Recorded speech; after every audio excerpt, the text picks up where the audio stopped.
출애굽기 28장 36절부터 39절까지 봉독해 드리겠습니다. 너는 또 순금으로 패를 만들어 도장을 새기는 법으로 그 위에 새기되 여호와께 성결이라 하고 그 패를 청색 끈으로 간 위에 매되 곧 간 전면에 있게 하라.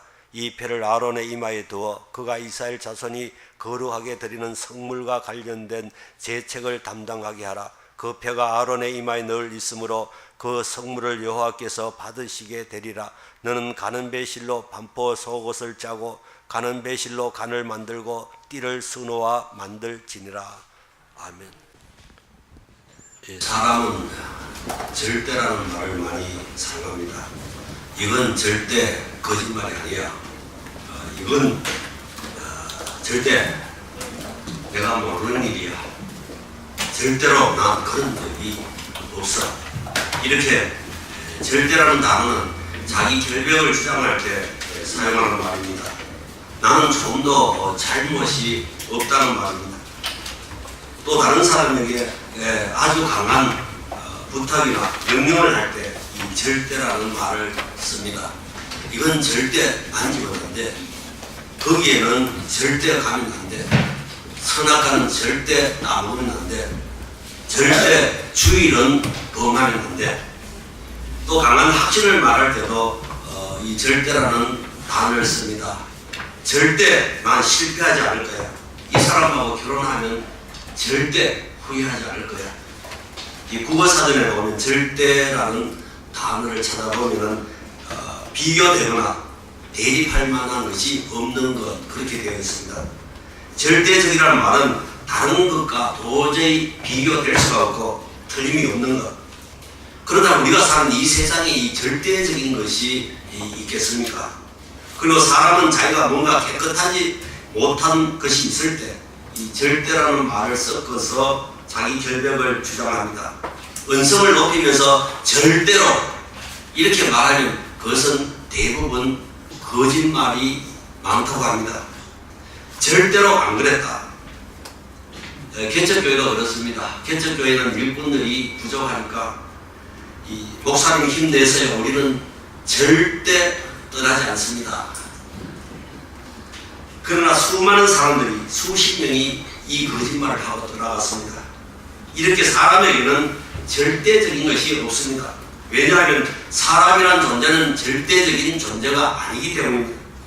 절대적이지 못한 존재가 어떻게 절대적인 것을 만들어낼 수 있겠습니까?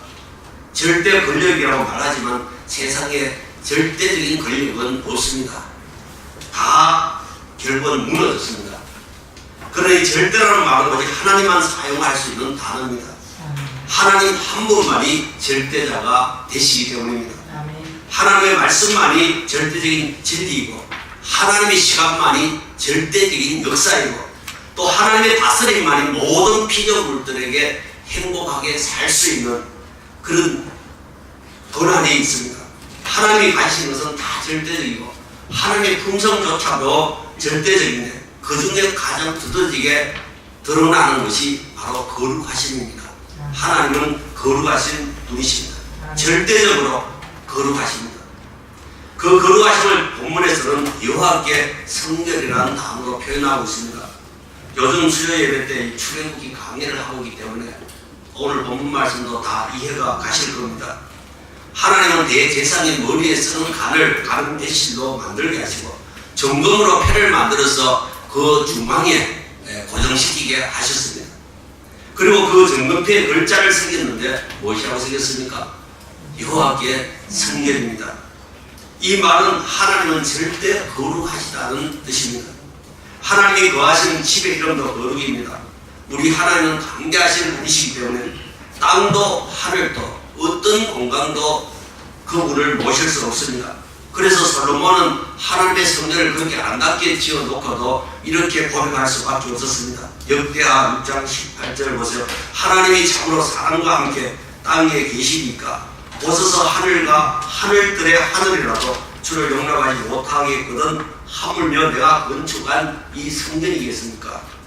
솔로몬은 하나님은 자기가 지어놓은 이 성전이라는 공간 안에 거하실 수 없다는 것을 잘 알고 있었습니다. 솔로몬의 고백대로 하나님은 하늘과 하늘들의 하늘이라 할지라도 모실 수 없는 분이십니다. 그 어떤 물리적인 공간도 하나님을 모실 수가 없습니다. 하지만 거룩한 곳이면 그곳이 어느 곳이든지 하나님은 머물 수가 있는 분이십니다. 거룩한 곳이면 그 장소가 넓든 작든 상관이 없습니다. 성도 여러분, 하나님이 계신 셋째 하늘은 거룩한 곳입니다. 사탄이 감히 넘볼 수 없는 곳입니다. 이렇게 언제나 천군 천사들이 이 하나님을 둘러서 찬양합니다. 이사야 6장 3절입니다. 서로 불러 이르되 거룩하다 거룩하다 거룩하다 만군의 여호와여 그의 영광이 온 땅에 충만하도다. 하나님의 거룩함을 찬양하는 곳이면 하나님은 어느 곳이든 계실 수가 있으십니다. 하나님의 거룩함을, 그분의 거룩하신 이름을 높이는 곳이면 하나님은 어디든지 찾아오십니다. 아주 작은 공간이지만 이 교회 안에도 하나님의 거룩함으로 가득 채워져 있으면 그분은 오셔서 자정하시고 우리가 드리는 기도와 찬양을 받으시는 줄 믿습니다. 내 마음속에 하나님의 거룩함을 담아 놓으면 내 마음속에도 그분은 큰 능력으로 오셔서 역사하시는 분이 바로 우리 하나님이십니다. 내 신령이 여호와께 성결이라고 새겨져 있으면 그분은 내 신령 속에 들어오십니다. 내 삶이 성결한 삶이면 그분은 내 삶 속에 들어와서 우리와 함께 하시는 분이십니다. 그러나 거룩하지 않은 곳에는 결코 계시지를 않습니다. 교회가 아무리 많은 십자가를 네온사인으로 만들어서 밝혀놓았다 할지라도 거룩함이 그곳에 없다면 하나님은 그곳에 머물 수가 없으신 분이십니다. 하늘과 하늘들의 하늘이라도 거룩한 곳이 아니면 하나님은 절대 거하시지를 않으십니다. 그러니 성도 여러분, 우리가 하나님을 만나 배우기를 원한다면 어떻게 해야 되겠습니까? 절대 성결해야 합니다. 오늘 본문을 쉽게 감추리면 이렇습니다. 하나님의 집은 거룩한 곳이니 너희는 성결이란 이름표를 붙이고 오너라. 그래서 하나님을 배우기 위해서 지성소로 들어가는 대제사장은 이마에다가 여호와께 성결이란 성패를 붙이고 들어갔고 그 금패를 붙여야만 한 이유를 이렇게 말씀합니다. 38절입니다. 이 패를 아론의 이마에 둬 그가 이스라엘 자손이 거룩하게 드리는 성물과 관련된 계책을 담당하게 하라. 그 패가 아론의 이마에 늘 있으므로 그 성물을 여호와께서 받으십니다.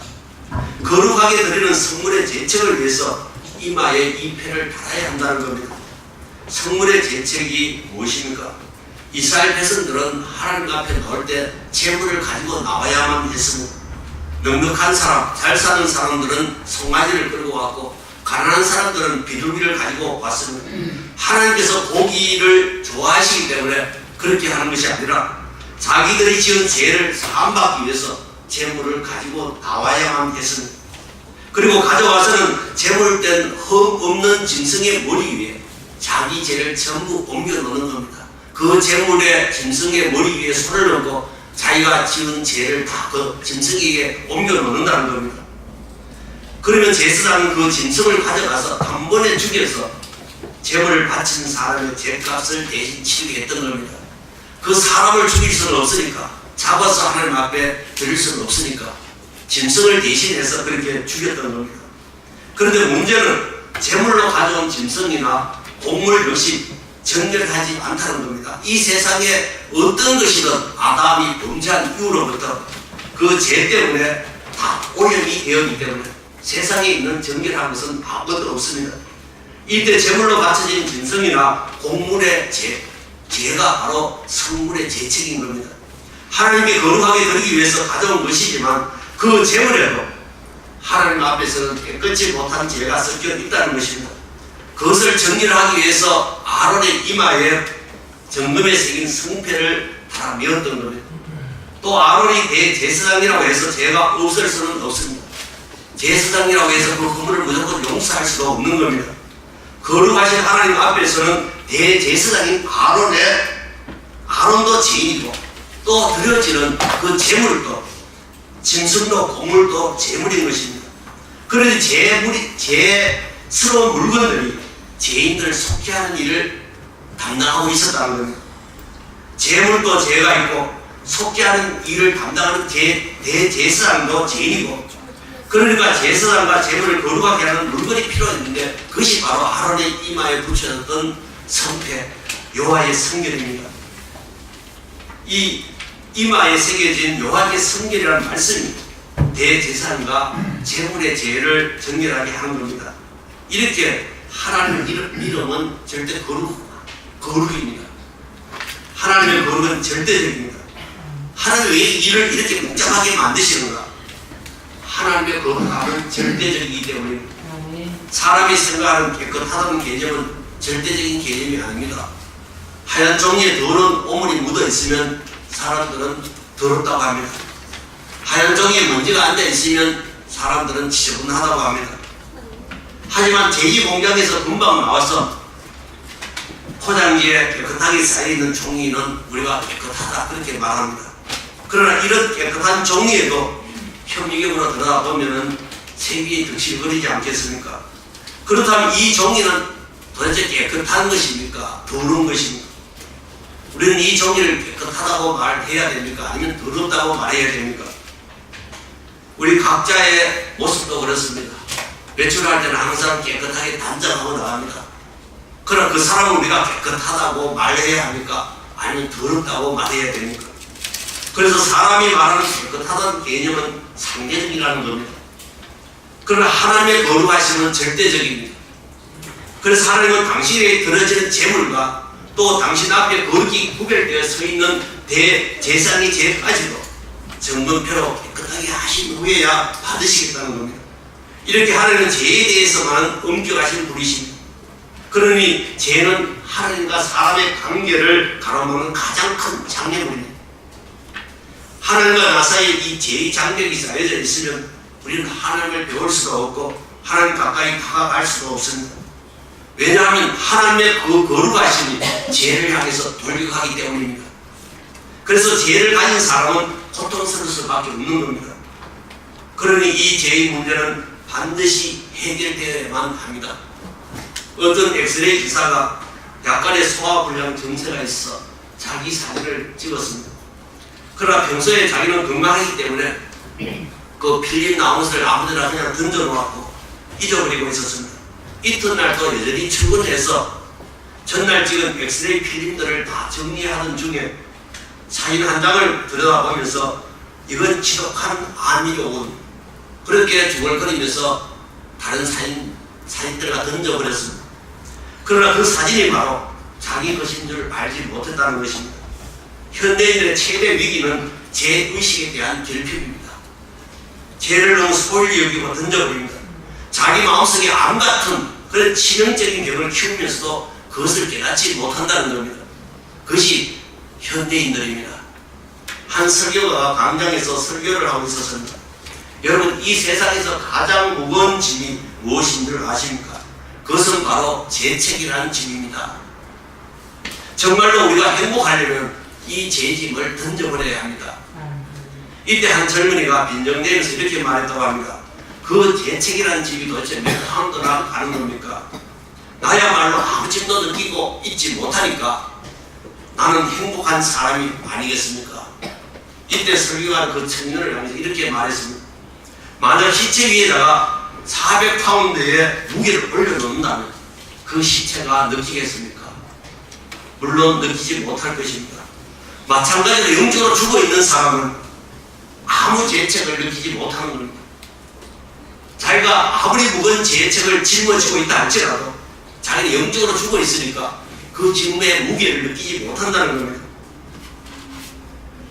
그러나 누군가가 자기 죄책을 심각하게 느끼기 시작했다면 그 사람은 살아나기 시작했다는 증거입니다. 죄는 사람을 무뎌지게 만드는 속성을 가지고 있습니다. 연애할 때는 이성의 손을 잡으면 짜릿하잖아요. 스릴 있고 가슴이 두근두근하고 화끈거리고.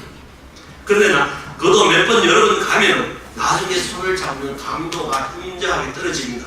그리고 횟수가 증가할수록 그것은 아무것도 아닌 게 됩니다.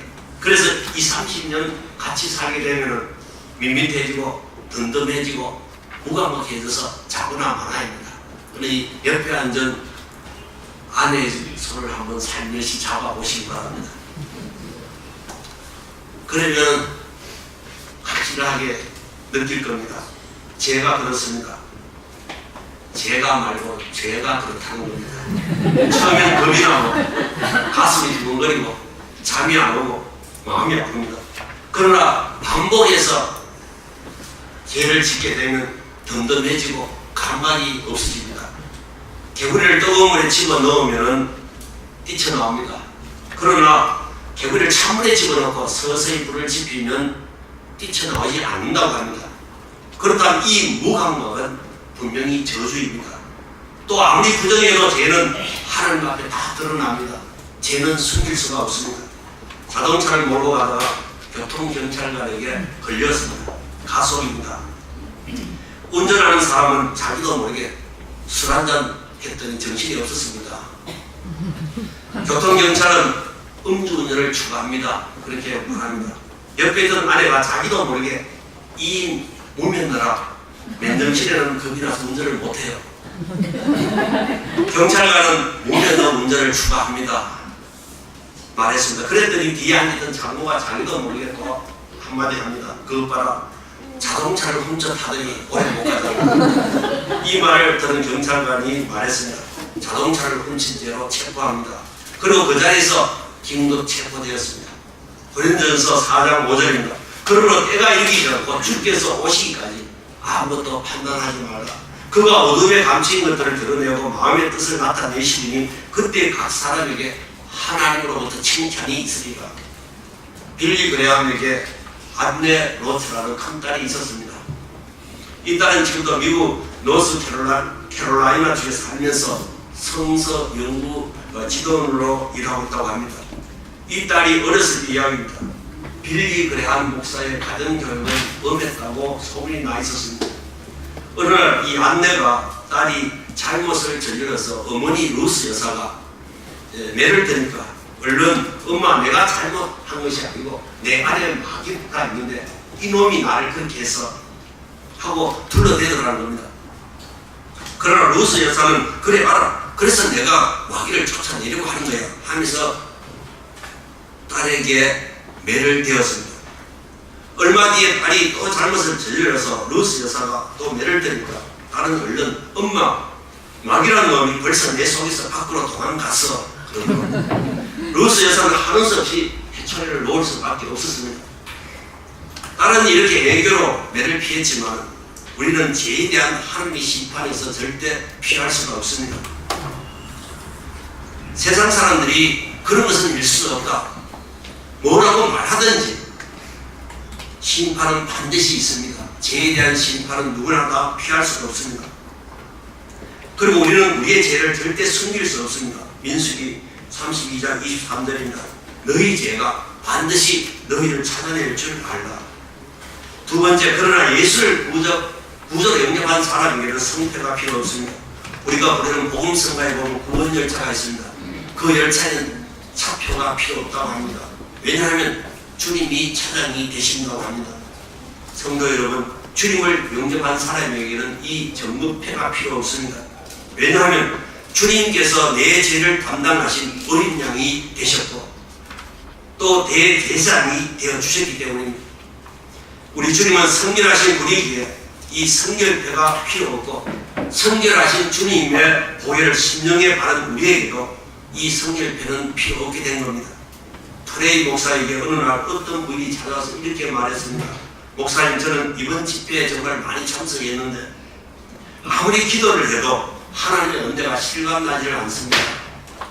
또 구원받았다는 사실도 실감나지를 않습니다. 왜 그럴까요? 이 말을 듣고 트레이 목사는 부인 오늘 집에 돌아가시거든 오늘부터 한 가지 기도만 계속 하십시오. 하나님, 저 자신을 보여주십시오. 그렇게 기도하라는 겁니다. 하나님, 제 자신을 보여주십시오. 그래서 이 부인은 집에 돌아가서 계속 그 기도만 하는 겁니다. 이 기도를 계속하던 부인은 마침내 자기 재앙을 보게 되었고 어찌할 줄 몰라 했습니다. 그리고 재앙의 짐을 일주일 동안 잔뜩 지고 절망에 빠진 모습으로 트레이 목사에게 찾아왔습니다. 목사님, 이제는 제가 죽어버리고 싶습니다. 이때 목사님은 그러면 이제부터는 이렇게 기도하십시오. 한 주 동안 십자가를 저에게 보여주십시오. 이 부인은 돌아가서 두 번째 기도를 시작했습니다.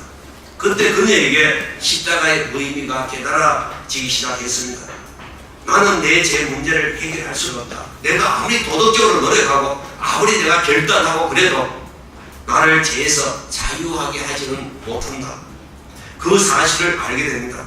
그래서 하나님이 나를 이처럼 사랑하사 독생자 예수 그리스도를 보내주시고 십자가 위에서 그분이 내 죄를 짊어지고 죽으셨다. 그 보배로운 피 때문에 내 죄가 용서를 받았구나. 이 사실이 깨달아지기 시작했습니다. 자기 자신을 참으로 보지 못하는 사람은 십자가가 보이지 않는다는 사실을 알고 계십니까? 내 자신을 보지 못하면 절대 십자가는 눈에 들어오지 않습니다. 여기 강대산 뒤쪽에 있는 십자가는 눈에 들어올지 모르지만 내 마음속에 십자가가 들어오지 않는다는 겁니다. 십자가에서 예수를 붙들고 나의 주, 나의 하나님 이렇게 고백해 보신 적이 있으십니까? 마틴 루터가 어느 날 밤에 자기 죄 때문에 참으로 아픈 마음을 안고 잠자리에 들었습니다. 꿈속에서 천사가 흑판 위에다가 루터의 지금까지 제목을 다 열거를 하는 겁니다. 흑판에 쭉 적어 내려가는데 얼마나 많은지 루터는 그 열거되는 자신의 죄를 보면서 절대로 용서받을 수 없구나. 그러면서 절망에 빠졌습니다. 저 엄청난 죄를 내가 어떻게 할까? 그런데 그때 열거된 모든 제목 위에 그 아들 예수의 피가 우리를 모든 죄에서 깨끗하게 하실 것이요. 이 문장이 적히는 겁니다. 그리고 그 말씀을 기록하던 손에서 그 대봇에 찔린 그 손에서 붉은 피가 흘러내리더니 모든 죄의 목록을 다 깨끗하게 지워버리는 겁니다. 그러자 루터는 내 죄가, 내 모든 죄가 그리스도의 피로 용서되었구나. 이것을 깨닫고 기쁜 마음으로 깨어났다고 합니다. 십자가 위에서 흘리신 그 보혈 때문에 우리 죄가 깨끗하게 씻겨지는 줄 믿습니다. 스코틀랜드의 숲속 한 동네에 못 보던 강아지 한 마리가 나타났습니다. 그 강아지는 너무 더러웠고 또 못생겼습니다. 거기다가 얼마나 오랫동안 길을 잃고 헤맸는지 그냥 거의 죽어가고 있었습니다. 그래서 많은 사람들이 이 강아지를 발견했지만 별로 신경을 쓰지 않았습니다. 그런데 어떤 사람이 강아지 목에 달린 이 이름표를 읽어보게 되었습니다. 이 이름표를 보면 혹시 주인을 알 수 있지는 않을까 생각했기 때문입니다. 이름표를 보니까 그 개의 이름은 밥스였습니다. 그리고 그 개의 이름 밑에 이런 작은 글이 써 있었습니다. 나는 이 나라 왕에게 속했습니다. 그걸 영어로 어떻게 말하는지 모르겠지만 어떻게 그렇게 적혀 있었다는 겁니다. 그 글을 읽은 사람은 깜짝 놀랐습니다. 그 강아지는 바로 우왕의 강아지였습니다. 왕 부처가 에든버러 성에 휴가를 왔다가 잃어버린 강아지였습니다. 이것은 바로 경찰에 알려졌고 강아지는 경찰의 보호를 받으면서 왕에게 인도되었습니다.